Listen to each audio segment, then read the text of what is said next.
Youth Congress ने जो कांड किया उससे लेकर पूरे देश में गुस्सा है। लोग पूछ रहे हैं कि एआई समिट कोई जंतर मंतर है। जी, प्रदर्शन का अधिकार तो विपक्ष का है, लेकिन जगह भी तो देखोगे।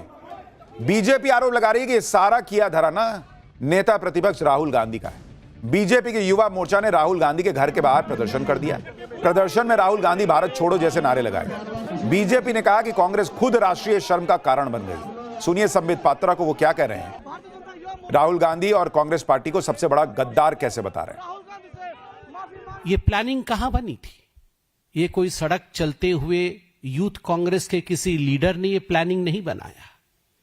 ये राहुल गांधी, सोनिया गांधी और प्रियंका वाड्रा की मौजूदगी में राहुल जी के निवास स्थान पे ये प्लानिंग किया गया था। ये प्रयोग है, ये संयोग नहीं है। मगर राहुल गांधी और Congress party, the traitors of the highest order, देश के सबसे बड़े गद्दार, रंग में भंग डालना इनका काम है। जहां देश आगे बढ़ेगा, जहां देश में खुशियों की रंग छाएगी, वहां वो भंग जरूर डालेंगे। ये गद्दार है, topless, brainless and shameless. BJP ने आरोप इसलिए लगाया क्योंकि कांग्रेस के जो प्रदर्शनकारी पकड़े गए उनकी फोटो कांग्रेस के बड़े नेताओं के साथ वायरल हो रही है। जैसे आप देखिए कि यूथ कांग्रेस का आरोपी नरसिम्हा यादव, इसकी एक फोटो तेलंगाना के सीएम रेवंत रेड्डी के साथ वायरल हो रही है सोशल मीडिया पर। इसी तरह से प्रियंका वाड्रा के साथ एक फोटो वायरल है। दावा है कि नरसिम्हा यादव ने प्रदर्शन की सारी प्लानिंग की थी। आज जब यूथ कांग्रेस का शर्मनाक कांड हुआ और देश को दुनिया के सामने शर्मसार किया गया, तो बीजेपी ने आज राहुल गांधी की नागरिकता का भी सवाल उठा दिया। राहुल गांधी पर आरोप लगाते हुए कई लोग कोर्ट जा चुके हैं कि राहुल गांधी के पास दोहरी नागरिकता है। ऐसी याचिकाओं में यह गंभीर दावा करते हुए आरोप लगाया गया था कि राहुल गांधी के पास ब्रिटेन की भी नागरिकता है। जो लोग यह आरोप लगाते हुए कोर्ट पहुंचे थे, वो इस बात की मांग करते हैं कि राहुल गांधी की नागरिकता की सीबीआई जांच हो। कई बार गृह मंत्रालय को भी कुछ लोगों ने लिखा कि राहुल गांधी की नागरिकता रद्द कीजिए। कोर्ट भी गृह मंत्रालय से पूछ चुका है कि भाई आपका क्या स्टैंड है इस पर। लेकिन आज बीजेपी ने राहुल गांधी की नागरिकता को लेकर कुछ कहा है। पहले वो सुनिए, फिर उसका मतलब बताता हूं। कौन कॉम्प्रोमाइज्ड है? जिस राहुल गांधी के ऊपर इस देश के एक सम्मानित अदालत पर नागरिकता के प्रश्न को लेकर केस चल रहा है कि वो भारत के नागरिक है कि नहीं। मुझे तो पूरा शक है अब इस घटना के पश्चात कि वास्तविक रूप में यह केस जब कंक्लूड होगा तो क्या धमाका होगा। वास्तविक रूप में वो इस देश के नागरिक के तरह तो बिहेव नहीं कर रहे हैं। Rahul Gandhi is not behaving as the citizen of this country, जो शायद देश के नागरिक भी नहीं है, ये देशभक्त है। संबित पात्रा दो बातें कह रहे हैं कि एक तो जब केस कंक्लूड होगा तो धमाका होगा, तो क्या वो इशारा कर रहे हैं कि राहुल गांधी की नागरिकता जा सकती है। दूसरी बात कि वो कह रहे हैं कि भाई राहुल गांधी नागरिक हैं या नहीं है, इसका केस चल रहा है। लेकिन सवाल तो यह है कि आप जवाब क्यों नहीं देते, गृह मंत्रालय क्यों नहीं जवाब देता कि उसका स्टैंड क्या है इसको लेकर। केस जल्दी खत्म कराइए। यूथ कांग्रेस के शर्मनाक कांड के बाद बीजेपी ने राहुल गांधी की नागरिकता का मुद्दा फिर उठा दिया है। उधर दूसरे लोग भी कांग्रेस को इस हरकत पर जमकर उसकी धुलाई कर रहे हैं। जैसे कुमार विश्वास, उन्होंने लिखा कि एक अंतर्राष्ट्रीय मंच पर जहां विश्व भर के सबसे महनीय मेहमानों के सामने देश अपनी तकनीकी शक्ति को सिद्ध करने पर जुटा पड़ा है, वहां देश के प्रधानमंत्री के खिलाफ यह नंगा प्रदर्शन वस्तुतः विपक्ष के मुद्दाहीन नंगपन का प्रदर्शन। दुखद है कि कांग्रेस जैसी पुरानी व वैचारिक रूप से पकी हुई पार्टी में मुद्दों का इतना भीषण अकाल आ पड़ा है। आपसे ना हो पाएगा भाई। सिर्फ दूसरे लोग ही नहीं भाई, खुद इंडी वाले भी कांग्रेस की धुलाई कर रहे हैं। सुनिए इनके खुद के इंडी गठबंधन वाले क्या कह रहे हैं इस प्रदर्शन को लेकर। मैं समझता हूं कि एक समिट में इस तरह से प्रोटेस्ट की, मैं समझता हूं that was not a good choice. ये एक बेहतर विकल्प। ये प्रदर्शन करने के लिए कोई और जगह चुन लेते, मेहमानों के सामने ऐसा प्रदर्शन नहीं करना चाहिए था।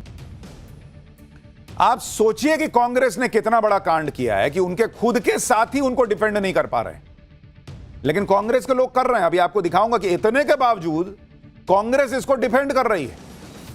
लेकिन पहले आप देखिए कि इनकी धुलाई कैसे हर तरफ चल रही है। मीम पे मीम बन रहे हैं। ये लोग नरेंद्र मोदी को घेरने गए थे, लेकिन लेने के देने पड़ गए। किस तरह से इनकी खिल्ली उड़ रही है। एक मीम चल रहा है जिसमें पीएम मोदी का एआई विजन दिखाया गया, आर्टिफिशियल इंटेलिजेंस। राहुल गांधी का AI vision anti India, AI मतलब एंटी इंडिया लोगों ने नाम दे दिया है। मोदी का AI artificial intelligence, Rahul Gandhi का एआई मतलब एंटी इंडिया।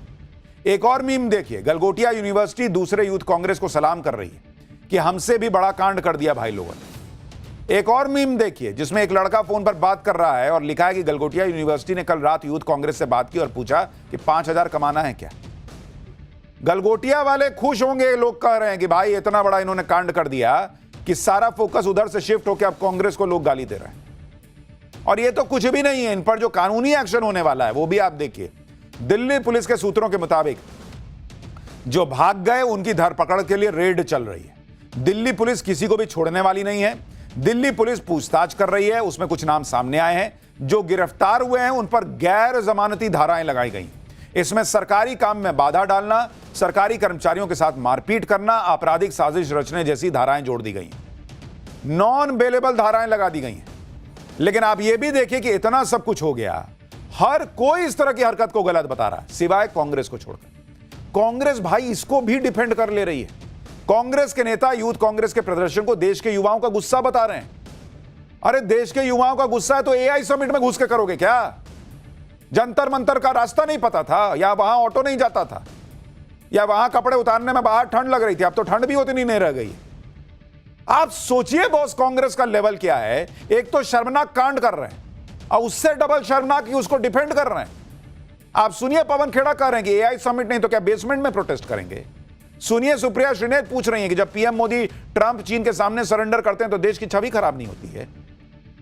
बॉस अनबिलीवेबल है कि इसको भी ये लोग डिफेंड कर रहे हैं। सुनिए जरा इन लोगों को। प्रोटेस्ट कहां करना चाहिए जनाब? किसी की बेसमेंट में जाकर प्रोटेस्ट करें। प्रोटेस्ट वहीं होता है जहां लोगों को दिखता है। प्रोटेस्ट वहीं होता है जहां मीडिया के कैमरा होते हैं। प्रोटेस्ट और कहां होगा? हम कहां बोलें?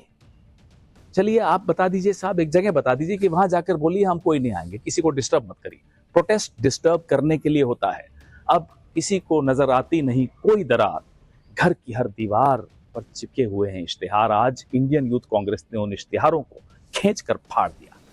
आज मीडिया के चरण चुंबकों को देश की छवि वाली लाइन दी गई है। देश की असल छवि हर हाल में मोदी जी का चरणवंदन करने को मजबूर, असल मुद्दों से कोसों दूर गोदी गिद्ध खराब करते हैं। So please just shut up and sit down.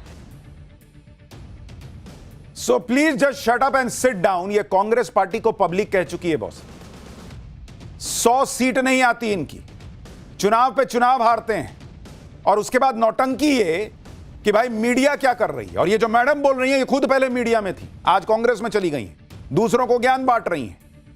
Pawan Khera कह रहे हैं कि कहां प्रदर्शन करें, हंगामा करने के लिए ही इस तरह की चीजें होती हैं। क्यों जंतर मंतर नहीं दिखता? अन्ना हजारे ने इतना बड़ा प्रदर्शन किया था, किसी समिट में घुस के किया था क्या? रामलीला मैदान में किया था, वो जगह नहीं दिखती? या रामलीला मैदान भरने के लिए पब्लिक नहीं आएगी आपके पास? आप सोचिए बॉस, इतना सब कुछ हो गया उसके बाद बेशर्मी से इसको डिफेंड कर रहे हैं। मोदी कॉम्प्रोमाइज नहीं है, इनकी सोच कॉम्प्रोमाइज्ड है, इनका विजन कॉम्प्रोमाइज्ड है, इनकी पॉलिटिकल समझ कॉम्प्रोमाइज्ड है। और राहुल गांधी ऐसे ही लोगों से घिरे हुए हैं। यही लोग कहे होंगे कि सर रहने दीजिए, बहुत बढ़िया किया, मजा आ गया, एकदम पब्लिक खुश है। पब्लिक खुश है, गाली दे रही है पब्लिक। कांग्रेस के युवा संगठन के प्रदर्शन को डिफेंड करने के लिए कांग्रेस के नेता साल 2010 की कहानी ले आए। मनीष तिवारी क्या कह रहे हैं कि 2010 में जब कॉमनवेल्थ गेम्स के दौरान पूरी दुनिया की नजर भारत पर थी, विश्व के खिलाड़ी और अंतर्राष्ट्रीय मीडिया भारत में मौजूद थे, तब भाजपा ने देश भर में आंदोलन किए थे।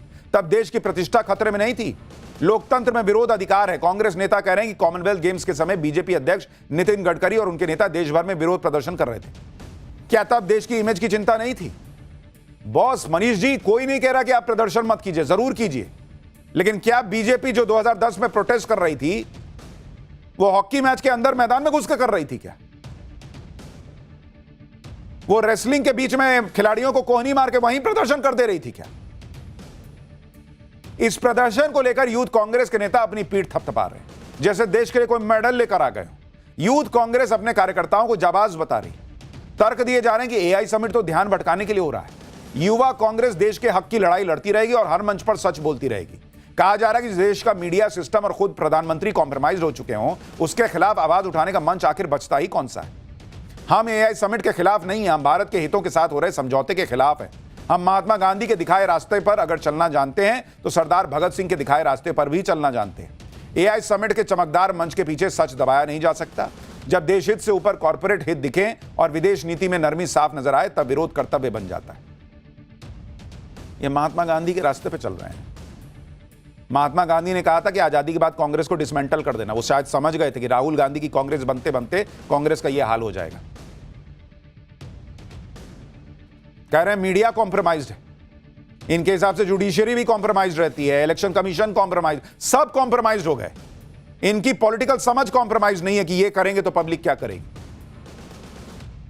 जो राहुल गांधी बोल दें, सबूत हो नहीं हो, राफेल में चोरी हो गई है, पेगासस मेरे फोन में डाल दिया है, ये कर दिया, वो कर दिया, वोट चोरी हो गई, जो राहुल गांधी बोल देते हैं वो मीडिया दिखा देता है।